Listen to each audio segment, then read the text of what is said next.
안녕하세요, 축진먹입니다. 파리가 바르셀로나를 꺾고 챔피언스리그 4강에 진출했습니다. 사실 바르셀로나가 오늘 경기는 아라우호가 퇴장당하기 전까지는 아주 계획대로 경기를 잘 진행하고 있었어요. 근데 이제 아라우호가 퇴장당하면서 파리가 그 부분을 되게 집요하게 공략했고 거기서 차이가 발생하면서 승부가 갈렸습니다. 과연 파리는 바르셀로나의 퇴장 상황을 어떻게 이용했는지 한번 알아보도록 하겠습니다. 바르셀로나는 예상했던 라인업 그대로 나왔습니다. 4-3-3 형태의 포메이션으로 나왔고 폼 좋았던 공격진에서 얼마나 파리를 흔들어줄지가 중요했죠. 파리의 선발 라인업은 경우의 수가 여러가지였습니다. 오늘 엘리케 감독의 픽은 바르콜라였고 이 선택이 매우 효과적이었습니다. 1차전 아센시오 제로톱 판단 때와는 아예 다른 사람이 된 엘리케 감독입니다. 바르셀로나는 빌드업할 때 변형 3백을 사용했습니다. 데용과 페드리가 3백 앞에서 공을 받는 3-2 빌드업 형태가 되고 칸셀루, 야말을 터치라인까지 넓게 벌려서 공격진은 최대 5명까지 확보를 했습니다. 칸셀루와 야말 빼고는 중앙에 숫자가 많기 때문에 자연스레 상대 수비들도 중앙에 몰릴 수밖에 없었고 바르셀로나는 그걸 이용해서 좋은 장면을 만들었습니다. 실제 경기 장면입니다.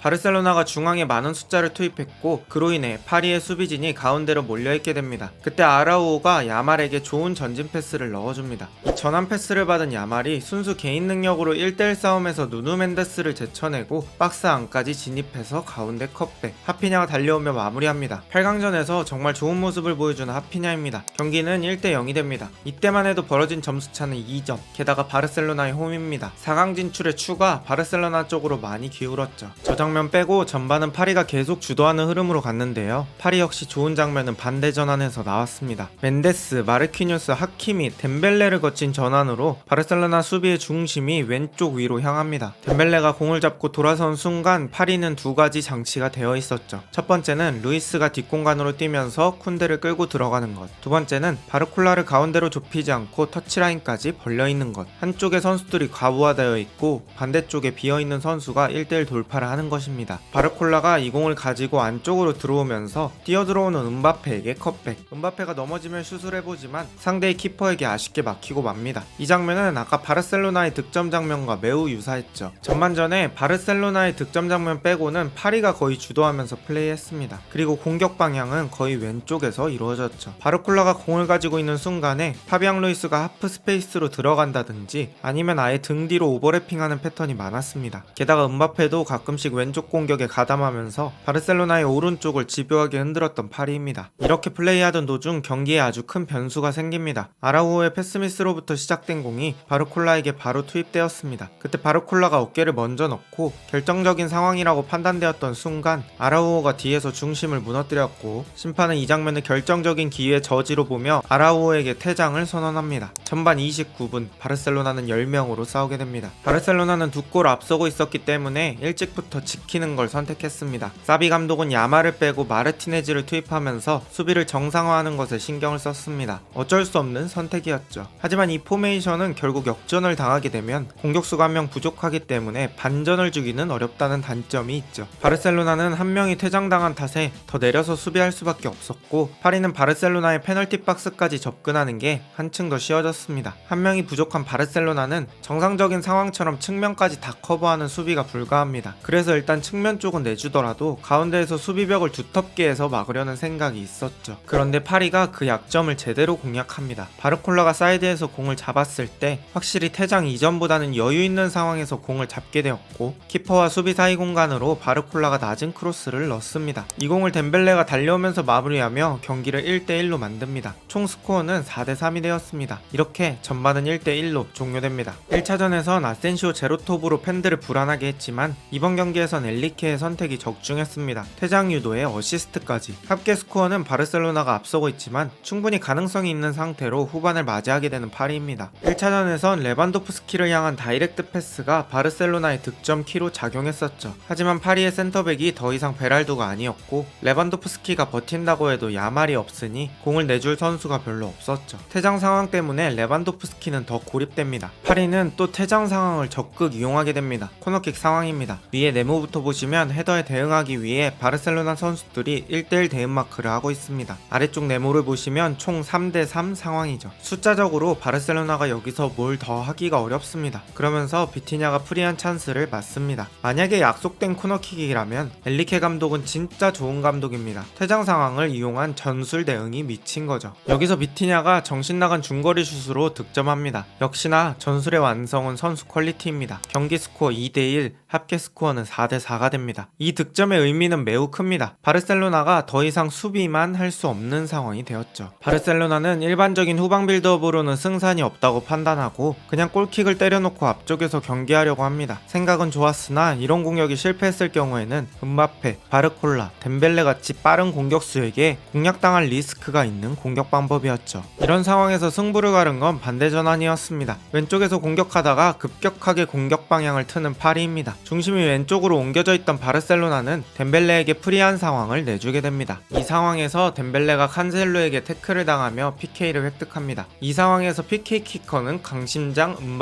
음바페가 PK를 마무리하며 경기는 3대1이 되고 합계 스코어는 5대4가 됩니다. 이때부터 바르셀로나는 10명이지만 공격적으로 플레이할 수밖에 없었습니다. 코너킥에 바르셀로나가 많은 숫자를 투자했다가 파리에게 억습을 당합니다. 근데 하키미의 스프린트 속도가 인간이 아닙니다. 발이 안 보일 정도로 미친 속도로 치고 나간 뒤에 음바페에게 공을 가볍게 내줍니다. 그리고 이 상황에서 테어 슈테겐이 두 번의 세이브를 하지만 마지막에 음바페에게 공이 가버리면서 음바페가 결승골을 득점하며 경기를 4대1로 만듭니다. 바르셀로나가 완전히 침몰합니다. 합계 스코어 6대4로 경기는 종료됩니다. 파리는 챔피언스리그 4강에 진출하게 됩니다. 2차전에서 선취골로 홈에서 2점 차로 앞서던 바르셀로나, 거의 최상의 시나리오에서 아라우오의 퇴장으로 나올 수 있는 경기의 수 중 가장 최악의 시나리오로 흘렀습니다. 하지만 상대가 퇴장당했다고 해서 모든 팀이 이기는 건 아닙니다. 파리가 바르셀로나의 퇴장 상황을 아주 잘 이용했고 음바페, 바르콜라, 덴벨레는 마무리 지을 수 있을 때 마무리 지었습니다. 이래서 비싼 선수, 잘하는 선수를 사는 겁니다. 큰 무대에서 결정 지을 수 있는 자원이 얼마나 중요한지를 보여주는 경기였습니다. 그리고 이 슈퍼스타들을 잘 조합한 엔리케의 승리라고 볼 수 있습니다. 과연 파리는 챔피언스리그 우승컵을 가져갈 수 있을까요? 오늘 영상은 여기까지입니다. 좋은 하루 되세요.